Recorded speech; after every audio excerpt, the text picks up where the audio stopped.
At long last, part 2 of Attack on Titan Season 4 has finally begun airing. With this epic saga finally at its end, it'd only be appropriate to cover the numerous Titan shifters and their abilities. Not only will we get to see some of these diverse forms in action, but after all the waiting, the anime will finally conclude. Now let's begin with the very first Titan, the founding Titan Ymir Fritz, who was first to hold this power. Her Titan took the appearance of a gigantic feminine figure with long hair and long ribs which extended from its body. Ymir's Titan lacked skin, which left a visible skull. There is no exact height for her Titan, but one can only assume the magnitude of its size. Now this Titan ability is unique from all the others, as to unlock the full potential requires the Titan shifter to be of royal blood. Despite this, Eren Yeager was able to convince Ymir Fritz to allow him to harness the raw power of this Titan. Beyond Ymir, other holders of this Titan power were Karl Fritz, the Race family, most notably Frida and her uncle Yuri, Grisha Yeager, and again, his son Eren. Karl's Titan had long straight hair and a sharp row of teeth. His Titan had thick legs but a more skeletal upper half with its ribs clearly visible. Like the Beast Titan, Karl's founding Titan had thin, elongated arms. Yuri's Titan isn't ever seen, but Frida's is. Her Titan form is similar to her own appearance, with dark hair, large eyes, and a skeletal nose. Frida's founding Titan also possesses a more feminine appearance, but still had defined muscle along her torso. Like Yuri, Grisha's founding Titan is unseen. This is due to the fact that immediately after gaining the founding Titan's power, Grisha passed it on to Eren. Lastly is Eren's form, which is perhaps the most monstrous of them all. His founding Titan towers over even the colossal wall Titans. Its massive ribcage was used like a centipede's, which were fast enough to keep up with the rumbling. This form was rather bare bones in the most literal sense, except for the fleshy head, which had long hair, pointy elf-like ears, hollow cheeks, and visible teeth, along with an exposed muscular chin. The founding Titan has an absolute plethora of abilities, but perhaps its most notable is the ability for Titan control. Even as a human, the founding Titan Scream can command other Titans. However, this ability is only effective with pure Titans. This phenomenon is first seen when Eren commands Titans to attack a now Titan Diana Fritz. Besides this, the founding Titan could also create Titans, as seen with the 145th King of Eldia, Karl Fritz, as he created colossal Titans that made up the walls. This tactic proved to be especially crippling when Eren, the final Eldian to wield the power of the founding Titan, used it to manifest and control past holders of the 9 Titans. However, the founding Titan can manipulate the anatomy and mind as well. Frida was able to make her half-sister Historia forget each time they met. This power also extends to entire groups of people, considering Karl Fritz was able to change the very memory of the Eldians who fled with him. And as stated before, the founding Titan is capable of changing one's body, which is seen when an Eldian king from 600 years ago made Eldians immune from a plague. And as if all of that wasn't enough, finally, the founding Titan can use telepathic communication and clairvoyance. Through the paths, the founding Titan is able to connect with all the subjects of Ymir, and Eren uses this ability to announce his plans for the rumbling of the world. Now, in contrast to this power with multiple known wielders, the Warhammer Titan has only 2 named wielders, Lara Tiber and later Eren Yeager. As the Warhammer Titan, Lara had a muscular, if not masculine, frame. The head of her Titan was covered by a cowl-shaped layer of skin. Only its eyes, mouth, and jaw were exposed through the cowl. Truthfully, the design is very reminiscent of a chainmail helmet. Being its namesake, Lara's Titan carried a hammer comprised of hardened Titan flesh. The Warhammer Titan's power allows the user to create and harden structures, which could also act as weapons. This skill is quite useful, as the Warhammer Titan is able to create a range of weapons from a sickle to a broadsword. The user is also able to remotely control the Titan, being connected by a long tendril of flesh.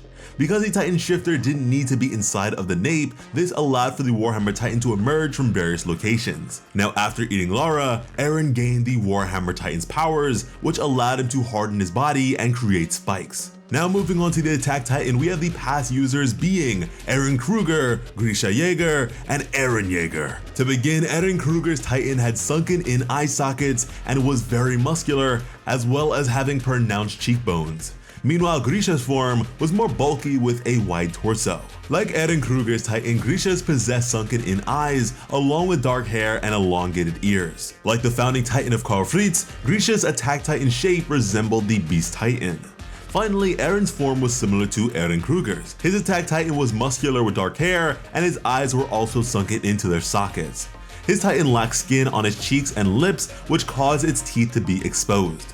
Despite its name, the Attack Titan's ability allows the holder to see into future users' memories. This is the opposite of an innate ability that is shared across all Titan forms. Every new holder will inherit the previous Titan shifter's memory. However, Eren Kruger sees a future Grisha, telling Eren to protect Armin and Mikasa. Grisha also sees future memories, like learning about the royal blood restriction from his son Eren. Unlike the Attack Titan, the Beast Titan retains more of an animalistic appearance. Some of the various animals have been monkeys, birds, crocodiles, dinosaurs, rabbits, and goats. The only two past users of this Titan form being Tom Kasaver and his successor, Zeke Yeager. Tom's Titan form was that of a bipedal sheep.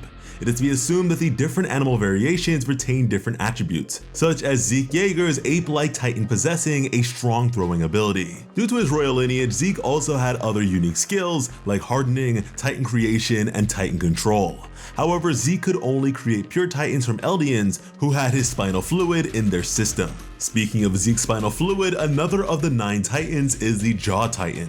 This Titan specializes in speed and agility paired with insane jaw strength, as its name implies. The holders of the Jaw Titan were Marcel Galliard, Ymir, Marcel's brother Porco Galliard, and Falco Grice.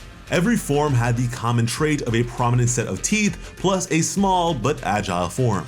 Marcel's Titan was no different, though his also had dark hair with a beard and no lips. Ymir's Titan form had a similar design but had lips and lacked a beard. Her facial features were also striking, as her Titan form had a large head and nose, along with small elf-like ears. Porco's form was almost exactly like that of his brothers, though his Titan hair was blonde. Lastly, Falco's Titan has not one, but 2 sets of jaws. The inner jaw is able to bite through objects like Titan flesh. Later on, his Titan is capable of flight, adapting its appearance to include wings and feathers. It's very likely that this transformation is due to Falco accidentally ingesting Zeke's spinal fluid. But with all that being said, the Beast Titan is probably one of my favorites because of how massive and imposing Zeke's Titan is. Then on the opposite side of the bipedal Titans like Attack and Beast is my least favorite, the Cart Titan. The only named user of this Titan is Peak Finger. Her Titan walks on all 4s, hence its name. It also possesses an elongated face, similar to that of a dog's snout. Besides this, Peak has incredible endurance in this form, enough to carry out long-range missions. However, if left as a Cart Titan for extended periods of time, Peak would walk on all forms in her human form, citing that it felt more natural. And because of its quadrupedal nature, Peak's Titan was equipped with cargo and/or artillery cannons on its back. Next up, we have the Colossal Titan, of which the 2 known holders were Bertolt Hoover and Armin Arlert. This Titan is known for being exceptionally large. Its very size allowed Bertolt to look over the walls, which are about 50 meters in height. Bertolt's Titan also had an exposed muscular-like appearance. In addition to his stature, his Colossal Titan had thin, long arms. The Colossal's ability allowed the user to emit large clouds of steam that could burn opponents or knock them away. The transformation for this Titan is also unique, as it has more explosive potential than other Titan transformations. However, Bertolt showed that the user can control the amount of damage done, as he once transformed and only caused a gust of wind. Though the devastating force of this Titan caused it to be dubbed a god of destruction. Armin's form is similar and lacking skin as well.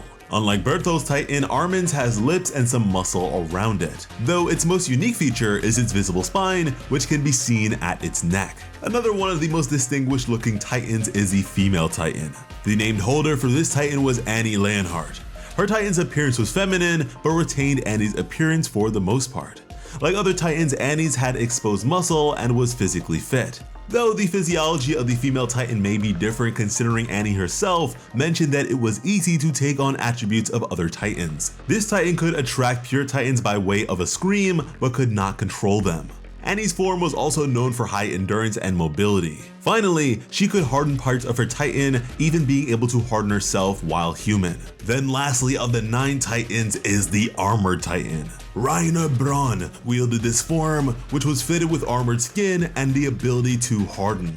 Reiner's Armored Titan lacked armor in its cheeks and behind its elbows, knees, and feet. This Titan also sports a haircut similar to Reiner's and doesn't have lips, though this hardened skin is not foolproof as it was shattered by anti-Titan artillery. Besides its protective capabilities, the Armored Titan can be used offensively as its plated flesh allows for harder impacts. Looking back, each and every Titan has a very unique design, making them all very interesting to look at, making their various clashes over the course of the series a whole lot more exciting. And you can show your excitement for all the Attack on Titan content on the way by subscribing to Plot Armor with notifications on, because when it comes to bringing you some of the best Attack on Titan content on the platform, Plot Armor has you covered. As always, I'm SliceBotaku. Thank you all so much for watching and have an awesome day. I love you.